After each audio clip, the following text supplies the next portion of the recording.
Bonjour à tous, j'espère que vous allez bien. Aujourd'hui, je vais vous parler d'un dinosaure méconnu, mais qui existe dans la saga Jurassic Park depuis bien longtemps. J'ai nommé l'Edmontosaure. Et donc, commençons.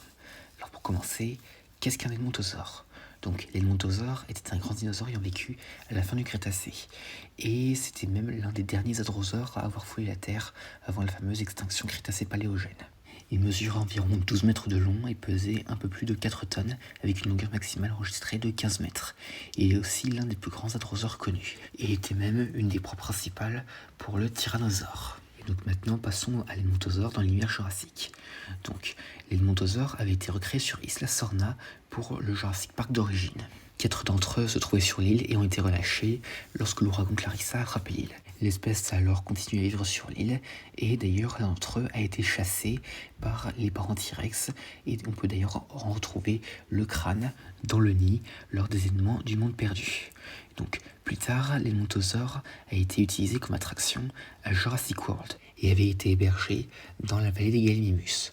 Donc, selon le site internet, les Edmontosaures qu'il était possible de croiser à Jurassic World avaient un corps beige rayé d'un brun foncé, une queue blanche striée de brun, une tête vert citron ornée d'une crête rouge au-dessus des yeux et un bec jaune.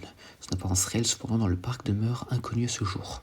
Cependant, l'Edmontosaure a fini par retomber dans l'extinction, car en effet, quelque temps après l'incident de 2015, pour une raison inconnue, l'espèce a été déclarée comme éteinte. Et on ignore à ce jour si de l'ADN a pu être récupéré par les mercenaires des Limils, et même si les individus qui vivaient sur Isla Sorna étaient encore en vie.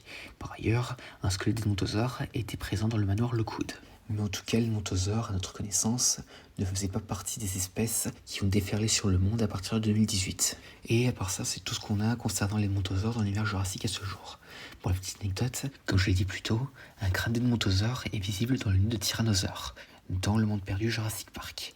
L'équipe de production avait longtemps conclu qu'il s'agissait du crâne d'un anatotitan, désormais classé comme Edmontosaurus annectens. Comme on sait que l'Edmontosaure vivait sur Isla Sorna durant les événements du film, il est probable que ce crâne appartienne à l'un des 4 individus clés de l'espèce. Mais à part cela, l'Edmontosaure a failli apparaître vivant dans Jurassic World premier du nom, où ils auraient été montrés en train de coexister avec des Parasaurolophus. Ce troupeau devait être visible dans une version antérieure du téléphérique présent sur l'île. Et à part ça, c'est tout ce qu'on a concernant l'Edmontosaure. J'espère que cette vidéo vous aura plu, n'hésitez pas à me dire ça dans les commentaires, et à la prochaine.